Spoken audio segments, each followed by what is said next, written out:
So they based the T-Rex off of a peacock. And so he likes sniffing herbs, and he likes mirrors, and he likes to forge. I don't think they made him eat meat. Oh, that's not good. Hello, everybody. I had a lot of issues with the last couple of videos. I didn't realize I had a setting in OBS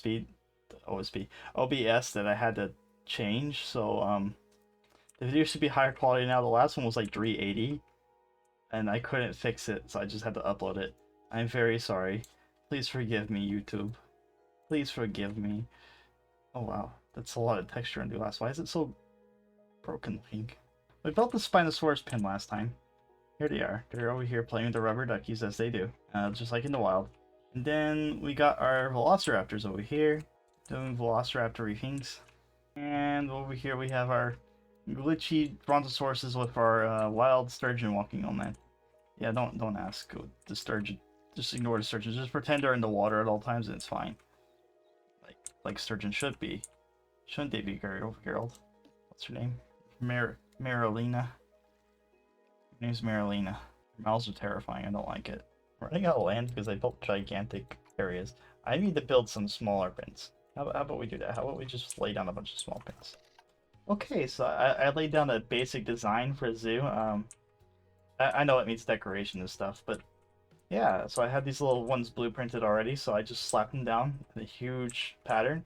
That way we can just know where we're going to build things so we can plan things out a little bit. It feels wrong to give a T-Rex one of these tiny cages. Well, you know, the Spino over here has this giant cage. So I guess I'm going to use this area to make a custom cage just for the Rex. We're going to be making a T-Rex cage. Yeah. I want to build a monorail around the place because I think that'd be cool, just like in Jurassic World 3. Jurassic World 1, I guess. Oh, my side project of the monorail is done. It goes around the whole...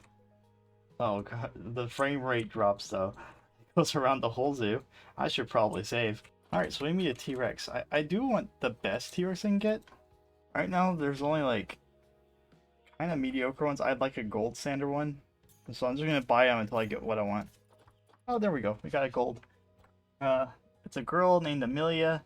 Alright, so I've been clicking through this for like 20 minutes and I cannot find a golden male. I have 4 golden females. So we're just gonna put them in there and not talk about it. Maybe I'll just put 2 females and the highest rated. Yeah, this one's got 1,000 points, right? There we have it, a T-Rex, and he's a T-Rex. Everything you imagined it would be? Everything you hoped? Everything you dreamed? Alright, so we've gotten this far.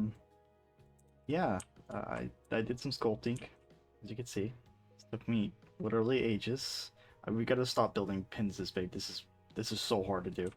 I just want to take a quick moment to talk. So, here's his water supply. It's got a little rock in it. It's nice. Here's another rock. And you might have noticed that there's like lots of little puddles of water in here. So, in New Mexico, and I know like in Nevada and stuff like that, there's things called like tanks, which form on like rock formations, like in the mountains and stuff like that. So what happens is it rains, it weathers little holes like this, and then the rain builds up in those little holes. And as you can see, I kind of made it as though like it had just recently rained. So like if you just pretend like it recently rained, all the holes are full of water. And in those tanks, like, can sprout like little organisms. They could be homes for like salamanders. They can be home for like frogs, mosquitoes, obviously, but also for like little desert shrimps called triops and fairy shrimp and clam shrimp. Those are all really common in the desert. You would never expect a shrimp to exist in the desert, but they do. There's native shrimp from New Mexico. So the way they work is they lay their eggs in the sand or in the dirt, and they can dry out and survive over, over the winter or until the dry period is done. They usually last for about a year in good conditions, but they can last up to like 10 years just in pure desiccation. And when it rains like this, it fills up these little tanks. They hatch out again. They do their whole life cycle in like a month, and then the tanks dry out. They die. Even so, like they only live for about 2 months if the tank is still full all the way.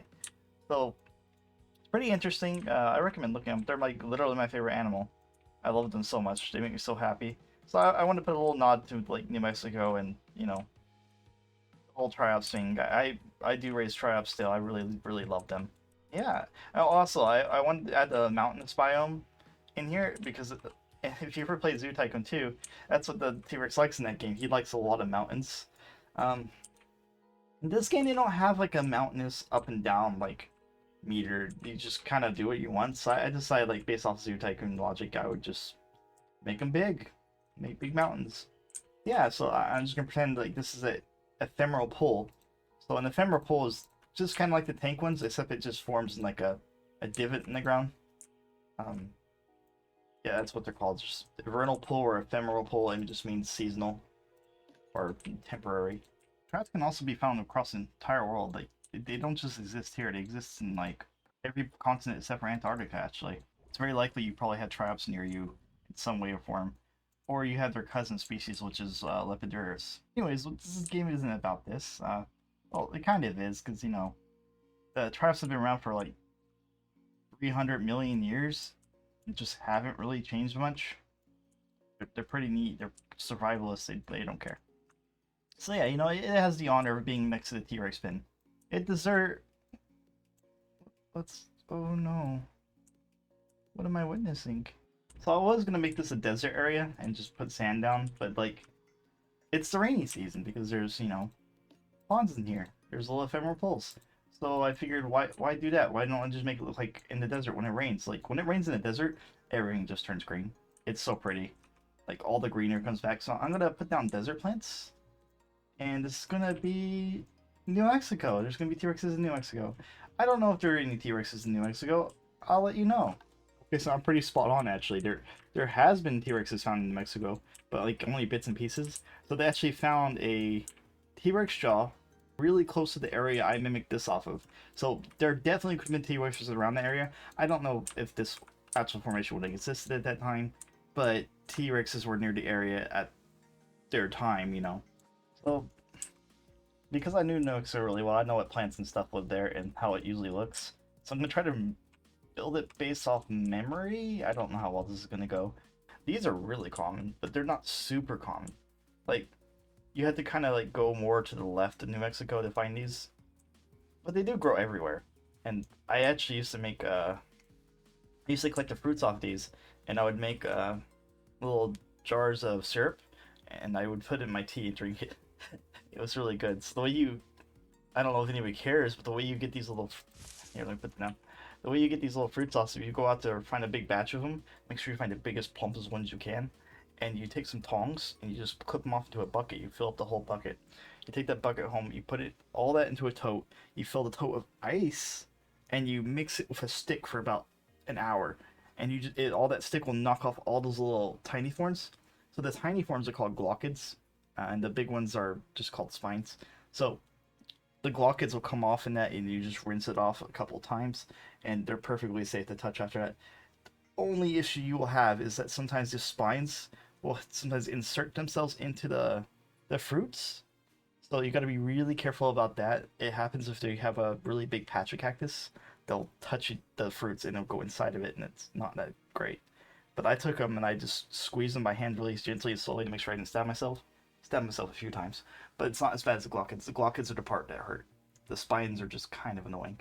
I was also a really stupid kid. I used to go out there when I was like, I don't know, like 5, and I would see a cactus like this, and I'd be like, ooh, fruit, and I'd just go up there and I would just take it off and eat it, and my hands would be full of glockids, like absolutely full. And I'd run to my mom and just ask her to take the thorns out. They hurt. And she'd take them out, and I'd just go back out there and do it again. I was not a very, I was a really smart kid, but also I was if I wanted something, I just took it. I didn't want much. I just wanted the fruit. This thing. Everybody knows this thing. You know this thing. You know what this is. Everybody knows what a saguaro cactus is. You see it all the time.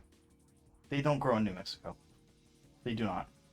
If you go to New Mexico, there'll be symbols everywhere of these things, just like all the time, everywhere.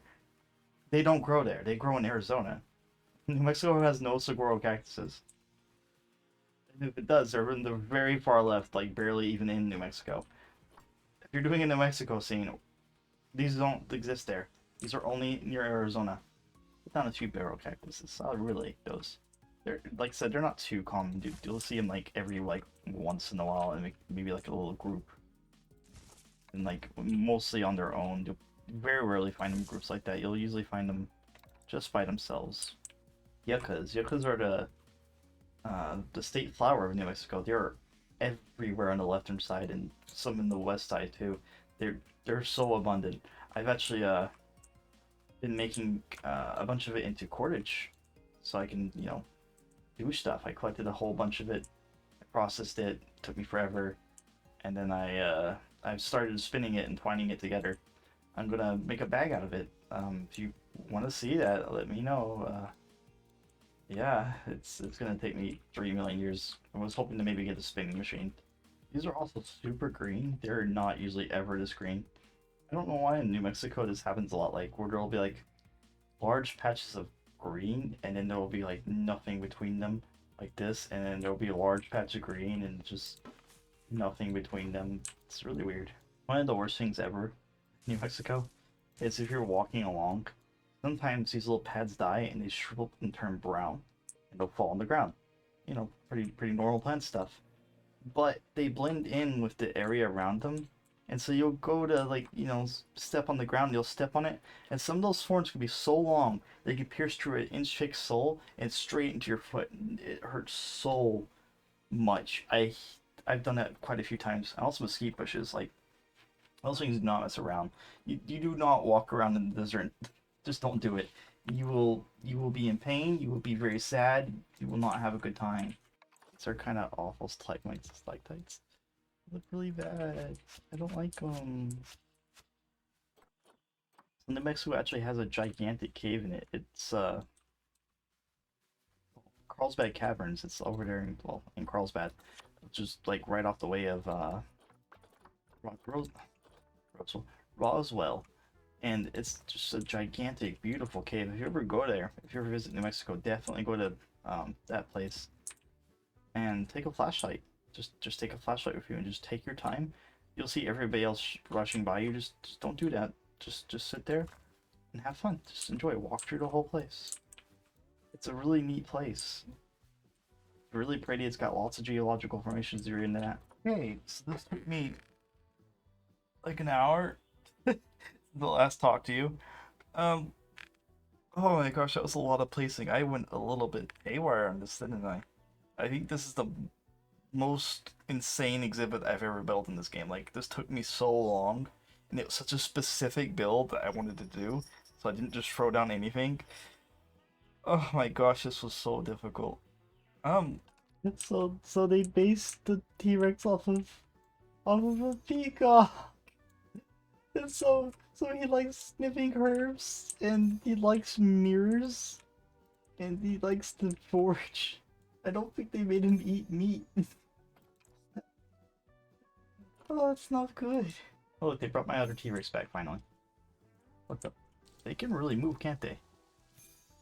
Also, watching a T-Rex try to climb a mountain. What? You're not supposed. Oh no, he's so glitchy. No.